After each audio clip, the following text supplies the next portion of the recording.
ನಾವು ಎಕ್ಸ್ಪೆಕ್ಟೆಡ್ ಮಾಡಿದ್ದು ಸ್ವಲ್ಪ ದಾವಣಗೆರೆಯಲ್ಲಿ ನಮ್ಮ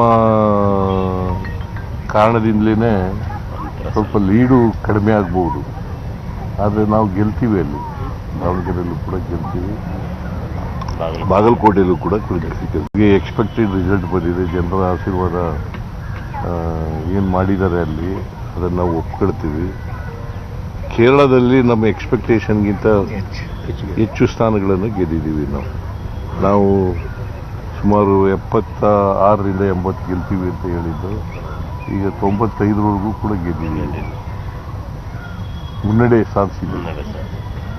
95 ವಿಧಾನಸಭಾ ಕ್ಷೇತ್ರಗಳಲ್ಲಿ 95 ವಿಧಾನಸಭೆ ಗೆದ್ದಿದ್ದೀವಿ.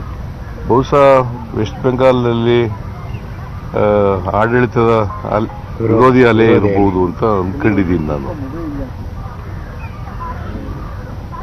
ತಮಿಳುನಾಡಿನಲ್ಲೂ ಕೂಡ ಆಡಳಿತ ವಿರೋಧಿ ಅಲೆ ಇದೆ ಅಂತ ಹೇಳಿ ಅಂದ್ಕೊಂಡಿದ್ದೀನಿ.